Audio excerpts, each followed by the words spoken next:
We need you. We need your action. Yeah, we have common enemy, common virus, Islamic Republic. We can. You were the first one who used the word change the regime. Put it the other way. We want Canada to understand that they have to ask for the release of all those women who protested peacefully against compulsory hijab as soon as possible because they want to be heard. So this is our demand, and this is 21st century. Do not call compulsory hijab part of our culture, because calling a discriminatory law part of our culture, this is an insult to a nation. Do not say that that causes Islamophobia, we don't want to touch the issue. Because the law which lashes us, which arrests us, which kicked us from our own country, that causes Islamophobia, not the women who are fighting against oppressive and the discriminatory laws. And do not say that this is an internal matter, we don't want to get involved. Well, what would you like in more detail? What would you like Western leaders to do in relationship to the ongoing events in Iran? What do you think would be most helpful as far as you're concerned? So if I could sit down and talk to my Prime Minister, Justin Trudeau, which has about as much chance of happening as a snowball lasting on the sun, by the way, what do you think it is that he should be doing that would actually be helpful to the women and men in Iran who are trying to fight against this fundamentalist tyranny? Simple demand. I call on Justin Trudeau to put the Revolutionary Guards on the terrorist list. Look, 3 years ago, I was in Canadian Parliament. I was actually begging the policymakers to put Revolutionary Guards in the terrorist list, to sanction Revolutionary Guards, and to sanction all the oppressors. 3 years ago. What happened? I was ignored. I was actually under attack by some of the Islamic Republic apologists in Canada. And they're calling themselves activists, human rights activists, but they were echoing the voice of the Iranian regime and attacking me, bullying me. Why? Because I asked Justin Trudeau to actually sanction Revolutionary Guards. What happened? By ignoring our demand, the same Revolutionary Guard shot down the Ukrainian airplane and killed 176 innocent Iranian and Canadian people. So our Prime Minister is hypothetically a progressive sort of person and is hypothetically on the side of women. And so how do you account for the fact that despite your attendance at the Canadian Parliament and your request for support that you never got it?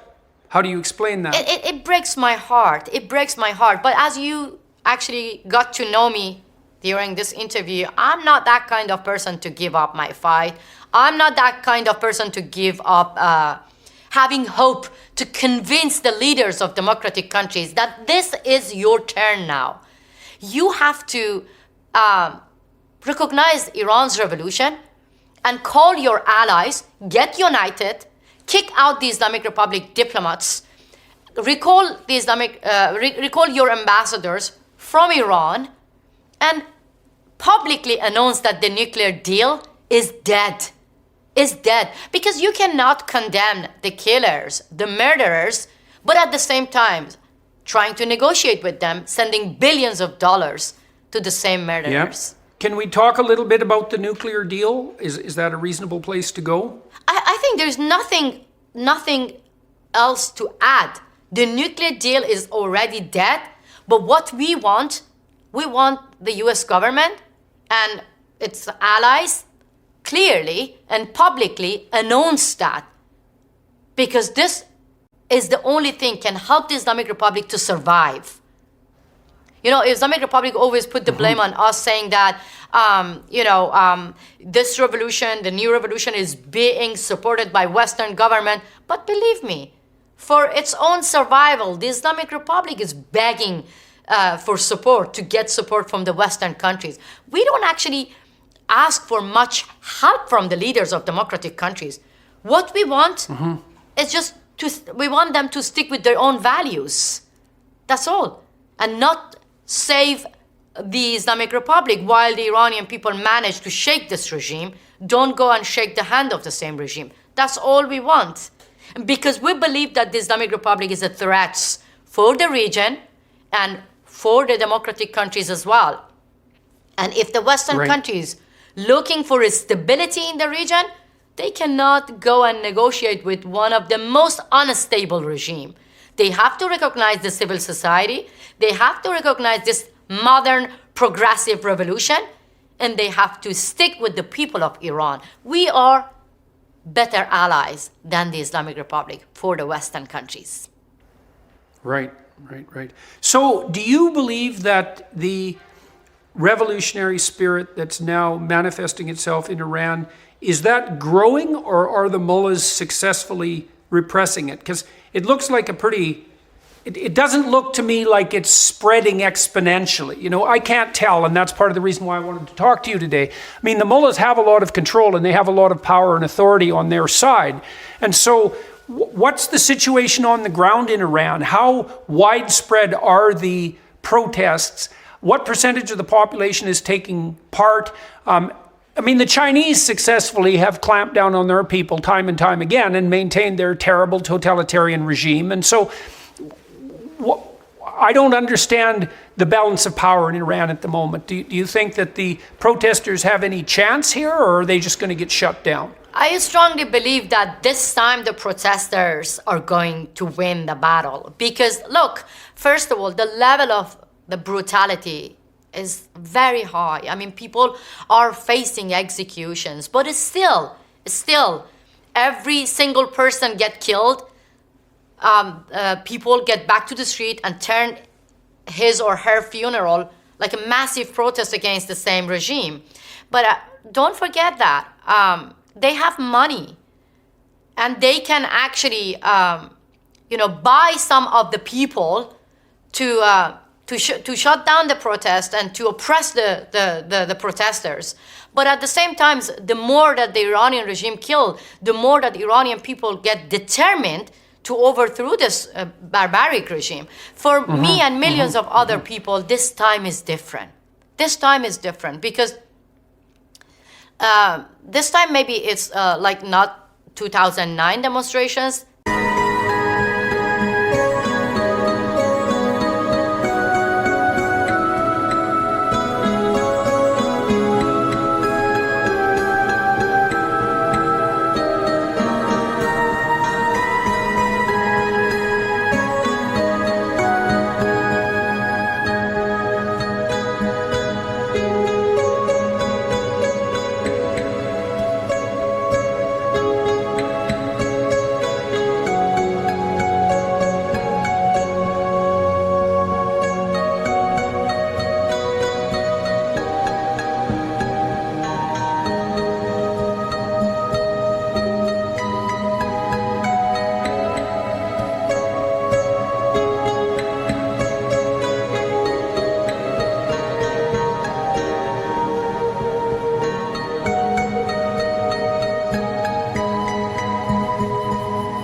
In 2009, it was mostly about election. It's not like 2019 demonstrations because it was mostly about economic. This time is mixed. People who believe that, this regime is against every minority. It's against men, women, LGBT community, environment. It's against Baha'i, Jewish people, Kurds, Turk, Baluch. They all got united. But for years and years, the Iranian regime was successfully could execute Kurds. And people were like, okay, we are not Kurds, we are not going to get involved. They were successfully executing Jewish people, Baha'i minority, Arabs, Turks. But now, immediately when they killed Mahsa Amini, people were like, we're all Mahsa. We're all united. People didn't say that we are not women, so we're not going to get involved to that. So this time is different because we see a sense of unity among Iranians inside and outside. This time is unique because we see a sense of unity among Iranians and non-Iranians outside Iran. You see that, finally, people or celebrities are echoing the voice of Iranian people. And this is the first time in our history that we see Iranian well-known athletes quitting their jobs and supporting Iranian uprising. This is the first time that we see Iranian well-known actress saying that we don't want to be part of the propaganda tool. They're removing their hijab and they're saying, we want to be part of this uprising. So that makes it different. Right. So you're making the case that this series of protests, this revolutionary movement, in some sense is more fundamental and also more united. It's not about economics only. It's not about the political situation and corruption. It's about the fundamentally totalitarian nature of the state and the fact that it's oppressing people so broadly that everyone can be united in their opposition to that oppression. Exactly. And so you see it.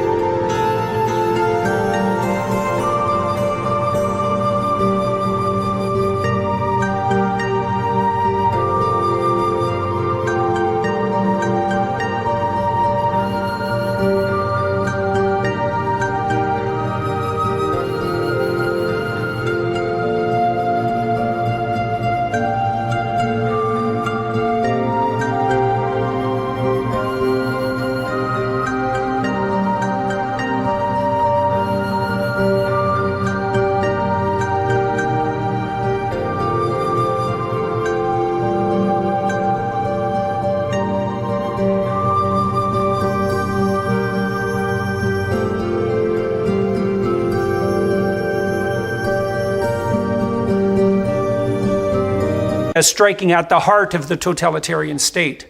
Exactly. And as I told you, this is the first time in the history that people are united in a beautiful way. And it actually empowered many people in autocracy, like Chinese people, when they took to the street, they were actually showing their support to Iranian people, using the same slogan, woman, life, freedom. People in Afghanistan, they got empowered by the slogan of Iranian people. So clearly, this uprising is encouraging everyone to be part of it. You know, it's beautiful. It's very progressive. It's very beautiful that you see mothers and fathers immediately when they lose their beloved one, they take to the street and saying that this revolution needs blood and our beloved one, you know. I mean, I get goosebumps. It's not easy for parents to say that. It's not easy. I'm a mother. I cannot even imagine losing my son when I see that brave mothers for justice in Iran, immediately when they lose their son, they get the picture of their beloved one and they like leading the revolution and saying that this revolution needs the blood and my beloved one sacrificed her life, his life, to free Iran. This is a revolution. The revolution happened inside the heart of Iranian people, you know. It's very, very powerful that you see people know that this is not free, but they are ready to pay the price. These are like, you know, to me, it's like I'm walking in the history, you know. In the history you read about heroes, but now we actually see the real heroes in the streets of Iran saying that freedom is not free, but we are ready to pay the price to get rid of the Islamic Republic.